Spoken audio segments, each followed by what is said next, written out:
Assalamualaikum warahmatullahi wabarakatuh. Waalaikumsalam warahmatullahi wabarakatuh. Baiklah, kami dari kelompok 9 akan menyampaikan presentasi dari hasil diskusi makalah kami yang berjudul yaitu Sistem Informasi Keperawatan mengenai munculnya robotika bantuan sosial di rehabilitasi untuk anak-anak dengan otak palsi. Di sini saya Teddy Setiawan sebagai moderator dan teman saya Trianti Ita sebagai pemateri, Ulan Ayu Saputri sebagai pemateri, Pipin Fitriani sebagai pemateri, dan Windy Wardini sebagai pemateri dan notulen. Baiklah, langsung saja untuk memulai presentasi pada hari ini, marilah kita membaca lafaz basmalah. Bismillahirrahmanirrahim. Untuk materi yang pertama yang akan disampaikan oleh saya sendiri,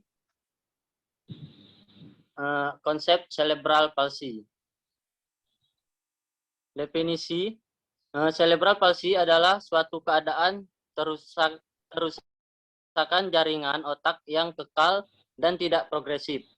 Terjadi pada waktu masih muda, sejak dilahirkan, dan merintangi perkembangan otak normal dengan gambaran klinis dapat berubah selama hidup dan menunjukkan kelainan dalam sikap dan pergerakan, disertai kelainan neurologi berupa kelumpuhan spastis atau gangguan ganglia basalis dan cerebellum dan kelainan mental. Selanjutnya definisi dari cerebral palsy terdiri dari beberapa kondisi, yaitu pertama, lokasi lesi terdapat di otak. Yang kedua, lesi permanen dan tidak progresif meski gambaran kliniknya dapat berubah seiring waktu. Yang ketiga, lesi muncul di awal kehidupan dan mengganggu perkembangan otak yang normal. Gambaran kliniknya didominasi oleh gangguan gerak dan postur dan gangguan kemampuan pasien untuk menggunakan otot secara sadar. Kedua, epidemiologi. Cerebral palsy adalah masalah umum yang terjadi di seluruh dunia. Insidennya 2 sampai 2,5 dari tiap 1000 kehidupan neonatus. Ketika William Little pertama kali mendeskripsikan cerebral palsy, dia sudah mengaitkan faktor resiko terjadi cerebral palsy adalah akibat terjadinya trauma lahir. Dan pandangan ini sudah dipertahankan selama beberapa dekade. Cerebral palsy ditandai dengan adanya gangguan motorik dan dapat menunjukkan adanya disfusi mental. Yang ketiga yaitu etiologi. Cerebral palsy adalah kondisi neurologi yang disebabkan oleh cedera pada otak yang terjadi sebelum perkembangan otak sempurna. Karena perkembangan otak berlangsung selama 2 tahun pertama, cerebral palsy dapat juga disebabkan oleh cedera otak yang terjadi selama periode parental, perinatal dan postnatal. 70-80% kasus cerebral palsy diperoleh selama masa parental dan sebagian besar penyebab tidak diketahui. Lebih dari 50% penyebab cerebral palsy tidak diketahui. Etiologi dapat diklarifikasi berdasarkan waktu dari gangguan selama masa prenatal, perinatal, dan postnatal.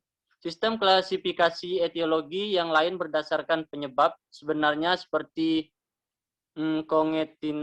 kongenital atau sindrom malformasi developmental atau acute atau juga trauma infeksi, hipoksia, iskemik, dan infeksi TORCH. Dan yang selanjutnya yaitu kepat patofisiologi. Seperti diketahui sebelumnya bahwa cerebral palsy merupakan kondisi neurologis yang disebabkan oleh cedera pada otak yang terjadi sebelum perkembangan otak sempurna. Karena perkembangan otak berlangsung selama 2 tahun pertama, cerebral palsy dapat disebabkan oleh cedera otak yang terjadi selama periode prenatal, perinatal, dan postnatal. Trauma cerebral yang menyangkut trauma dari arteri cerebral, media adalah rangkaian patologis yang paling sering ditemukan dan dikonfirmasi dari pasien dengan cerebral palsy, hemiplegia, dengan menggunakan evaluasi dari computed tomography atau CT dan magnetic resonance image atau MRI. Selanjutnya materi akan disampaikan oleh Rianti Ita.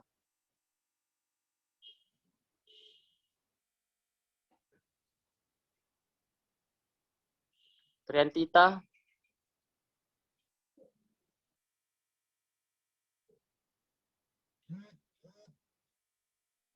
Next untuk materi selanjutnya itu Ulan Ayu Saputri.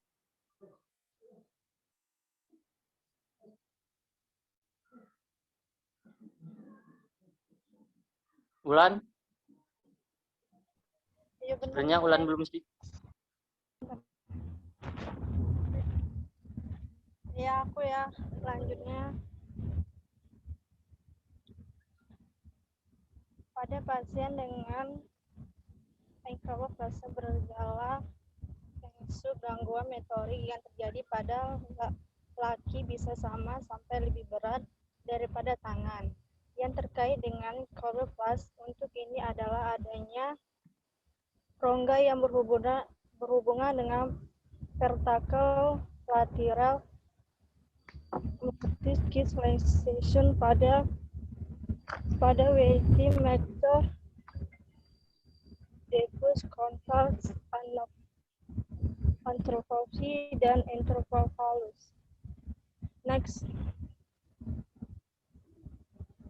klasifikasi klinis. Upaya klasifikasi klinis cerebral palsy diperkirakan di awal oleh Sharp pada tahun 1881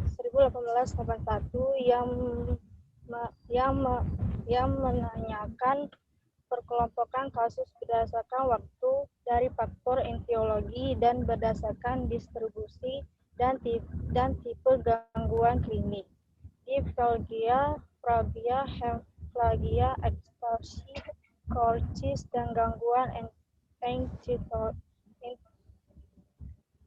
elementasi penting gangguan motorik pada K-Class adalah munculnya reaksi postural primit atau REC seperti refleks teori leher, hamstring dan semester mural dan reaksi berjalan dan penempatan otomatis.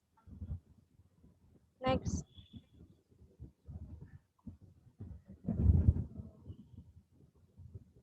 Gangguan motorik pada cerebral palsy dapat dibagi berdasarkan disfungsi motorik, spastisitas, lokasi lesi yang menyebabkan spastisitas terutama pada struktur kontraksi final, perubahan tonus otot, lokasi lesi yang menyebabkan ketingkatan normal tonus otot terutama pada berian sistem,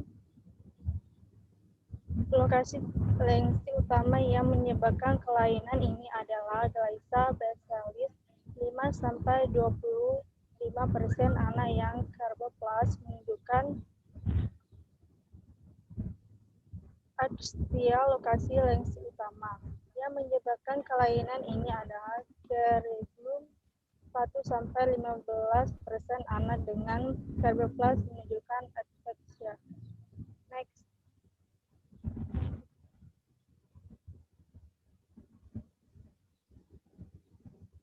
Disfungsi motorik, gangguan perkembangan mental. Hal ini ditemukan pada sekitar setengah dari seluruh pasien cerebral palsy. Konvolusi adalah gambar klinik yang kompleks biasanya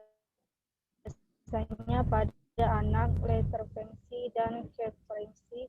Retardasi pertumbuhan melihat pada semua jenis gangguan pergerakan.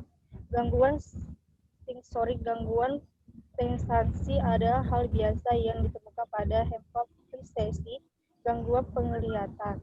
Paling sering adalah strabismus yang biasa ditemukan pada pasien yang cystic Gangguan pendengaran ditemukan 5-10% dari seluruh anak yang menderita klebsiella. Kesulitan berbicara dapat ringan hingga berat. Next.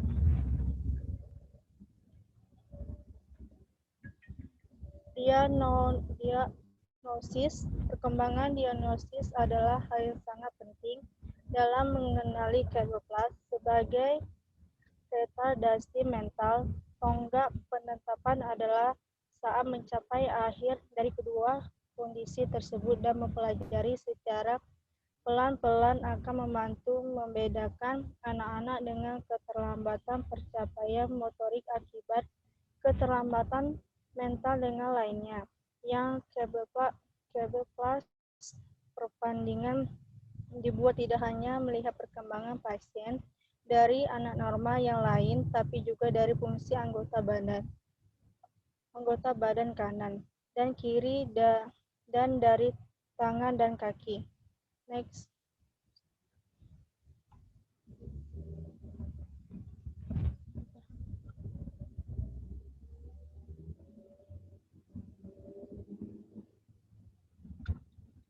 Pemeriksaan khusus diperlukan pada anak yang dicurigai atau terbukti klebsiella. Pemeriksaan tersebut adalah semua anak dengan klebsiella harus melakukan pemeriksaan penglihatan dan pendengar yang segera dilakukan setelah diagnosis klebsiella ditegakkan.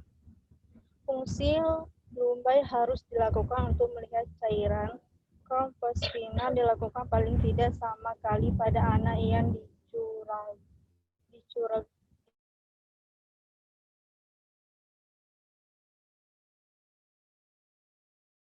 dicurigai sindrom formal. Pemeriksaan NEG dilakukan terutama pada pasien dengan hipertensi atau temperatur karena berisiko tinggi kejang. Indikasi intrusif dan kepada sangat membantu dalam penegakan diagnosis dan minimalisasi kemungkinan diagnosis lainnya. Penilaian psikologis perlu dilakukan untuk tingkat pendidikan yang membutuhkan anak. Pemeriksaan metabolik untuk menyingkirkan penyebab lain dari retardasi mental. Next.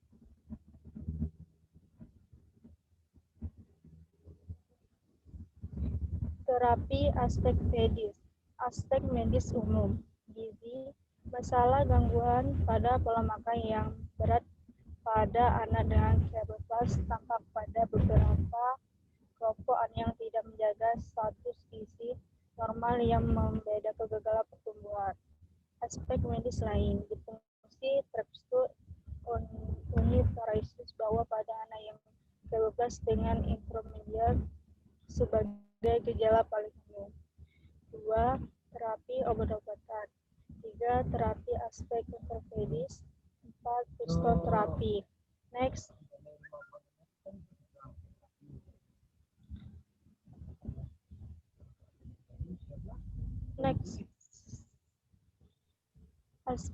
Aspek non-medis, pendidikan dan pekerjaan. Penderita klebsiella dididik sesuai dengan tingkat inteligensinya di sekolah luar biasa dan bila mungkin di sekolah biasa bersama-sama dengan anak yang normal.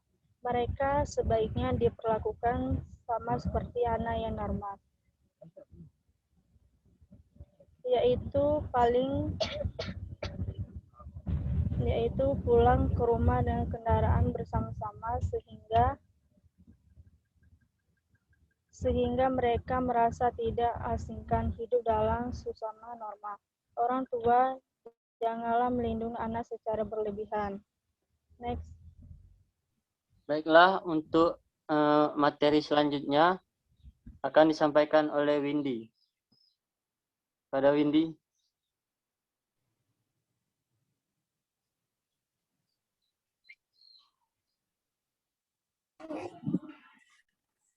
Sebelumnya nih. Yang B. Konsep robot exoskeleton. 1. Definisi. Robot didefinisikan sebagai sebuah automaton, yakni suatu piranti mekanik yang cerdas. Menurut Robotics Industry Association tahun 1985, robot didefinisikan sebagai a reprogrammable multifunctional manipulator designed to move material, part, tools, or specialized devices for the performance of various tasks, yaitu suatu manipulator banyak fungsi yang dapat diprogram ulang yang dirancang untuk memindahkan material, komponen, perkakas, atau piranti khusus untuk meningkatkan kinerja berbagai tugas. Robot merupakan alat mekanik yang dapat melakukan tugas fisik baik menggunakan pengawasan dan kontrol manusia, ataupun menggunakan program yang telah didefinisikan terlebih dahulu atau kecerdasan buatan. Next.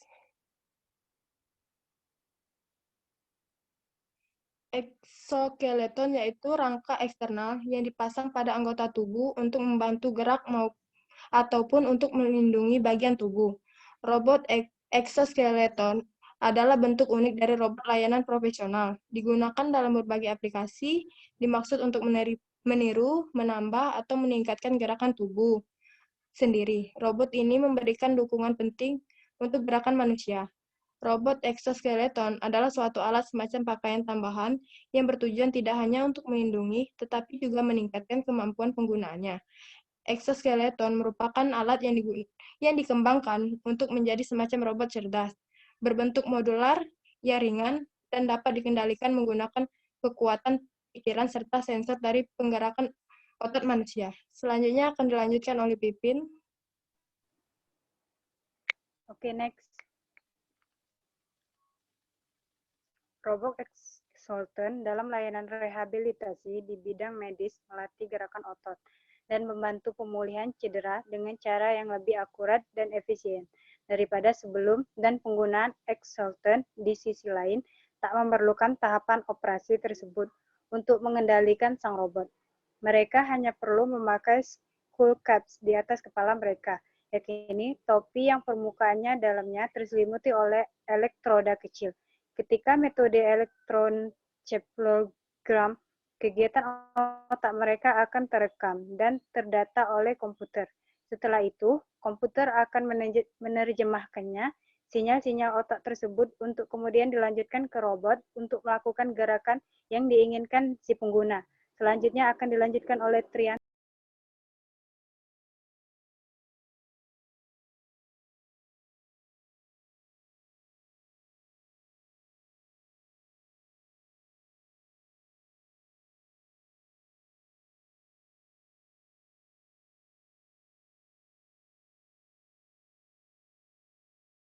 Prianti. Ada suaranya?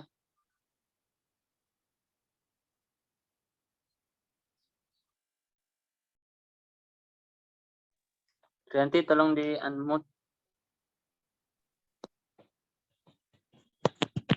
Proses exoskeleton. Pasien harus berpikir apa yang ingin dilakukannya. Sensor yang menangkap sinyal dari otak, memprosesnya, kemudian mengirimkan sinyal ke otot. Sensor di bagian otot dekat kulit membaca informasi yang dikirimkan dari sensor sebelumnya. Informasi yang didapat ini disebut sebagai sinyal bioelektrik. Otot bisa menggerakkan bagian tubuh setelah memproses informasi. Otot memberikan feedback kembali ke otak agar otak bisa membaca gerakan berjalan. Dengan feedback ini, maka otot dapat menyesuaikan untuk mengirim sinyal yang tepat untuk mendapatkan gerakan yang sesuai. Next.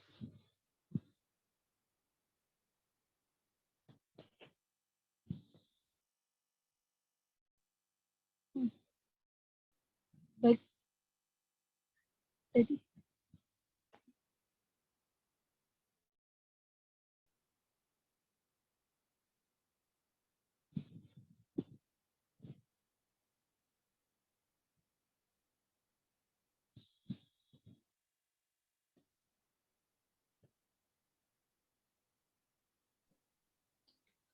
Baiklah, itulah penyampaian materi dari kelompok kami. Di sini kami akan membuka sesi tanya jawab kepada teman-teman yang ingin bertanya.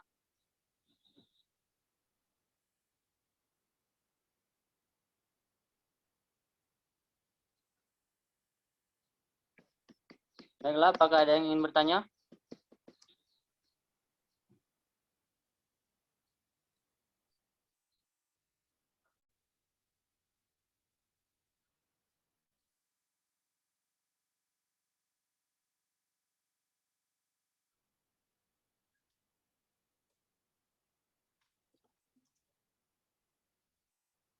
Apakah ada yang ingin bertanya?